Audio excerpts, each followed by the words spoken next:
Si llegaste hasta aquí es porque el material está interesantísimo. Estás en la parte 2. Ahora es que esto se pone interesante. Así que nuestro premio es que tú te suscribas a nuestro canal y le des a me gusta para que así otras personas puedan verlo y puedan disfrutar de materiales importantes como este. Suscríbete ahora mismo. Ahí debajo dice suscríbete en letras rojas. Dale clic y ese es nuestro premio. Seguimos de inmediato. Otros cantantes que hacen referencia a estos grupos que podemos mencionar es la del caso del artista puertorriqueño Anuel AA, quien en su tema, que muchos conocen, La Yeezy, junto a Ñengo Flow, dice: la champaña fucha, yo estoy todo tatuado como los salvatruchas. Que en este caso no es que tenga los tatuajes de los salvatruchas, sino que recalca que tiene muchos tatuajes. Al igual, en los tiempos que Anuel tuvo aquella controversia con Tekashi 6ix9ine, por la razón de que Tekashi había cooperado con las autoridades para que así le rebajen su condena y salir libre, algo que en el mundo callejero se considera como una falta, y por esto Tekashi recibió el repudio de muchos, cancelando a Anuel AA los planes y proyectos que tenía con Tekashi. Pues luego de esto se vio al rapero Mara haciendo declaraciones en sus redes sociales en contra de Anuel y llamándolo falso, a lo que los usuarios creyeron que se trataba de un miembro marero y que Anuel tenía problemas con ellos, pero no. En sí Mara tiene este nombre porque Mara viene siendo un estilo de vida y sí pertenecía a los grupos de la calle, pero no MS-13 ni Barrio 18. Esto aclarando porque muchos estaban confundidos en esta parte. Nayib Bukele, desde sus aspiraciones a la presidencia, anunciaba planes en contra de la criminalidad, logrando ser el presidente electo y al poco tiempo comenzando con las implementaciones carcelarias que eliminaban los beneficios que tenían estos miembros de estas organizaciones en las cárceles. En cuanto a esto, publica un tuit el 27 de abril del 2020 que decía: de ahora en adelante todas las celdas de pandilleros de nuestro país permanecerán selladas. Ya no se podrá ver hacia afuera de la celda. Esto evitará que puedan comunicarse con señas hacia el pasillo. Estarán adentro en lo oscuro con sus amigos de las otras pandillas.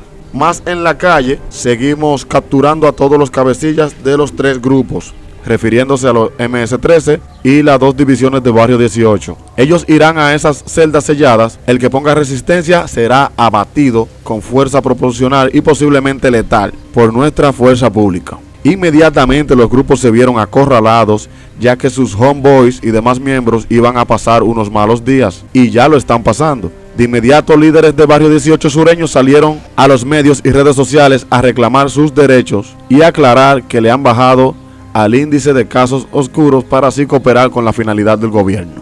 Hemos bajado el índice de homicidios con la finalidad que les devuelvan los derechos a nuestros homeboys en los centros penitenciarios.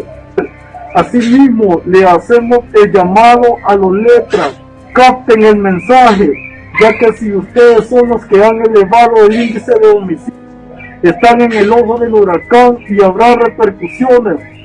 El presidente vía Twitter le responde: ya salió el primer grupo diciendo que ya no van a dar más bajas a salvadoreños, faltan dos, refiriéndose a los MS-13 y Barrio 18 revolucionarios. Dejen de quitar vidas de inmediatamente o los que pagarán las consecuencias serán ustedes mismos y sus homeboys. Están cerca de ustedes, de sus casas, de sus caletas, les quedan algunas horas. Pues ya se habían hecho diálogos con estos líderes y el gobierno para cesar estos actos que atormentaban la nación de El Salvador, al parecer sin resultado positivo. Y el sábado 26 de marzo del 2022 fue el día más oscuro en la historia reciente de El Salvador, pues la jornada cerró con 62 salvadoreños dados de baja, según el balance preliminar presentado por la Policía Nacional Civil. Luego de esto, la administración del presidente Nayib Bukele desató contra estas estructuras la que quizás sea la ofensiva jurídica,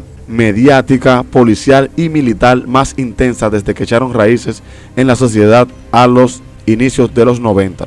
El 27 de marzo el gobierno logró que el Congreso aprobara un estado de excepción que, entre otras cosas, limita la libertad de los medios para difundir mensajes o comunicados de las pandillas, una medida que ha sido duramente criticada por los periodistas salvadoreños, que la ven como un intento de imponer la versión oficial como la única posible. El propio Bukele tuiteó que el número de pandilleros activos en las calles ascendía a 70,000 a los que habría que sumar los encarcelados. Más de un mes después, el Estado salvadoreño asegura haber detenido a más de 20.000 miembros de estos grupos. Y aunque la medida ha sido duramente criticada por los periodistas salvadoreños, una encuesta publicada recientemente afirma que 9 de cada 10 salvadoreños apoyan las medidas que Bukele tomó tras el 26 de marzo. O sea, un 90% está satisfecho con las medidas del presidente. Las consecuencias para estos grupos no han sido nada positivo, pues durante el gobierno de Bukele en El Salvador se ha visto una reacción del Poder Ejecutivo sobre las maras. En la televisión y videos en redes sociales se ve la vergüenza de miembros de las maras corriendo en ropa interior y apilados en formas hacinadas. Los murales en las calles les ha sido borrado y la comunicación interna y externa les ha sido bloqueada. La Organización de Derechos Humanos ha recogido los lamentos y reclamos de los mareros y protestado sin lograr algún apoyo o resultado. La alta comisionada de las Naciones Unidas para los Derechos Humanos, Michelle Bachelet, instó en mayo de este 2022 que en El Salvador hay buenas intenciones, pero se debe hacer de manera con respeto a los derechos humanos. El Estado debe asegurar la seguridad y la justicia, pero cumpliendo con las leyes de derechos humanos. En cambio a esto, Estados Unidos solicitó el 25 de junio a El Salvador la extradición inmediata al menos de 14 líderes de los MS-13 para procesarlos en tribunales estadounidenses por las faltas cometidas en aquel país.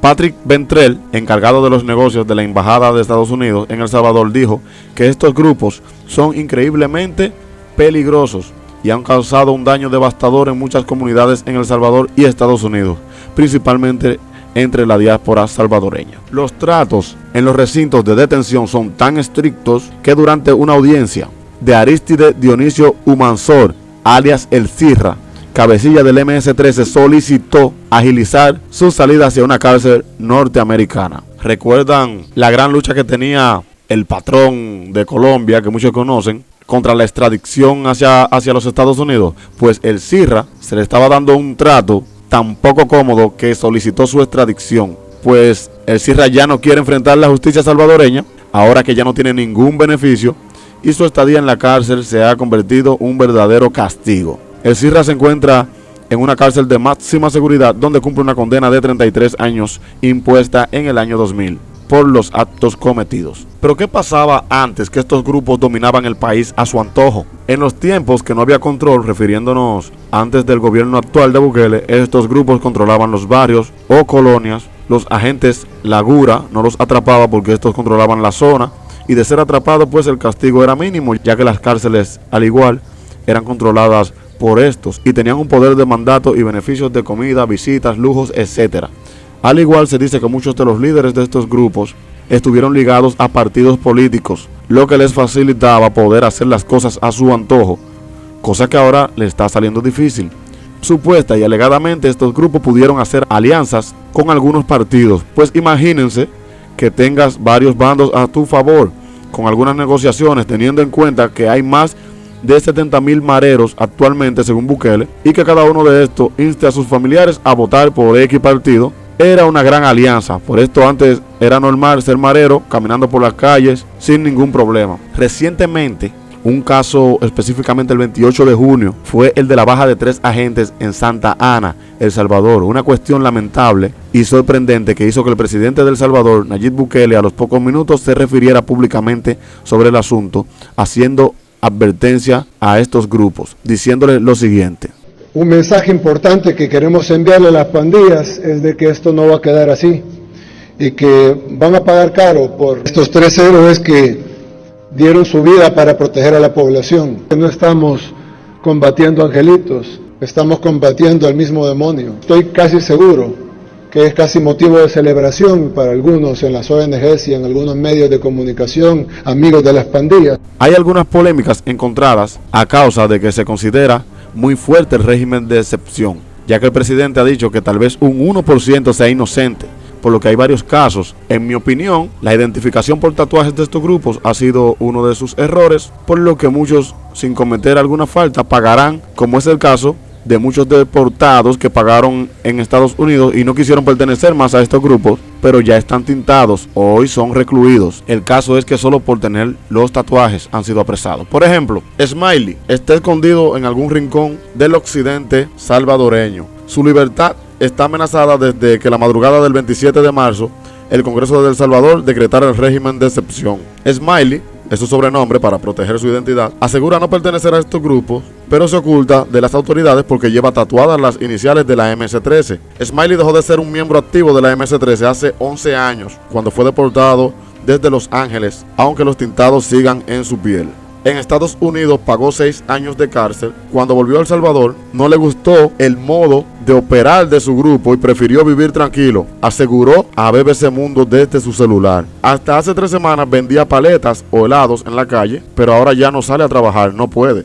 Tiene toda su documentación en regla, no debe nada, solo por tener las letras M y S tatuadas, dice sobre el temor a ser detenido. Es un caso que puede tener una excepción, pero las cosas se complican. Otro caso es que en estas detenciones, que son difundidas en videos y fotografías a través de cuentas oficiales del gobierno, se mostró la noche del miércoles 30 de marzo a Darwin Cecilio Martínez Hernández, entre otros, sometidos de rodillas. Esa tarde su esposa Angélica se encontraba barriendo la casa cuando la policía apareció. Eran cerca de las 6:30 de la tarde y Martínez dejó su computadora para atender a los agentes, que le preguntaron si tenía tatuajes alusivos a los grupos buscados. Dijo que sí y de inmediato mostró su constancia de antecedentes penales de julio del 2021. Martínez dijo que había dejado la MS-13 a miles de kilómetros allá en California y que ahora solo se dedicaba a trabajar y cuidar sus hijos. Los policías llamaron a las oficinas para corroborar su historial, pero al no obtener respuesta prefirieron llevárselo. Los policías insistieron y comenzaron a inspeccionar la casa. Su esposa estaba atenta de que no le sembraran ninguna prueba falsa, así que los agentes decidieron arrestarlo solo por los tatuajes. Cuando se disponía a salir de la casa, Martínez le dijo a su hijo de 5 años que se iba a trabajar a la capital y que regresaría pronto. Pero el niño no le creyó y le gritó que no le mintiera, que sabía que los policías se lo llevaban a prisión. El problema aquí es que las bandas reclutan por la fuerza y los tatúan como si fueran reces. Hay miembros reformados que acudieron a grupos de autoayuda religiosos y aún así volvieron a prisión solo por el tatuaje. Estos son algunos casos que pueden ser de excepción, pero no se están tomando en cuenta según lo que cuentan algunos. Algunos puntos del régimen de excepción a saber son que el Congreso aprobó, a propuesta del presidente, el endurecimiento de penas para los grupos y avaló juzgar a adolescentes como adultos. También fue aprobado un paquete de reformas que castiga hasta con 15 años de cárcel cualquier manifestación que aluda al control territorial de estas organizaciones. El nuevo paquete de enmienda prohíbe a los medios de comunicación la reproducción y transmisión a la población en general de mensajes o comunicados originados o presuntamente originados por dichos grupos que pudieran generar zozobra y pánico en la población. Se declararon también ilegales los grafitis o cualquier expresión visual que explícita o implícitamente transmita mensajes de estos grupos. La Fiscalía puede intervenir llamadas sin necesidad de una orden judicial. Cualquier persona, sobre todo un periodista, pueden ser acusados de fomentar la imagen de las organizaciones, por lo que no se puede dar a conocer una visión de la que estos pueden ser acusados de apoyar su causa. Se puede recibir hasta 10 años de prisión solo por esto. El estado de excepción también faculta a la policía a reservarse el motivo de la detención. Detenido cualquier persona por el hecho de considerarla pandillero, sin derecho a tener una defensa, incluso puede pasar más de 15 días sin ser presentado ante un juez. Ya El Salvador ha aprobado construir nuevas cárceles a causa de las detenciones masivas de presuntos pandilleros. Bukele dice que habrá un punto en el que no van a caber y por eso ha dado la orden de construir otra cárcel de máxima seguridad. Ambiente actual. Los miembros de estos grupos hoy se esconden, se borran los tatuajes, se lo maquillan, se esconden hasta en las alcantarillas, se ocultan para no ser atrapados. Migran a Honduras, Guatemala, México y Nicaragua porque la situación no es favorable para ellos. El panorama en El Salvador es de mayor paz. Aunque como en todo país los actos oscuros siempre están presentes, personas aseguran sentirse más tranquilos y seguros gracias a las medidas tomadas por el presidente Nayib Bukele. Pero existe la incógnita de ¿qué pasará de entrar otro presidente? ¿Seguirán las mismas reglas? ¿Tomó Bukele la mejor decisión de apresar a todos los mareros? Hasta el momento, Bukele es uno de los presidentes de América mejor valorados y el mundo lo persigue igualmente como un buen gobierno. Pero a largo plazo nos daremos cuenta de si esta decisión del gobierno de El Salvador fue la mejor como se percibe actualmente. El último reporte indica que van más de 46,000 pandilleros atrapados en menos de 110 días. Si te ha gustado este súper interesante reportaje, suscríbete al canal. Es nuestro premio, como te habíamos dicho. Gracias por vernos, dale like, comenta qué te ha parecido.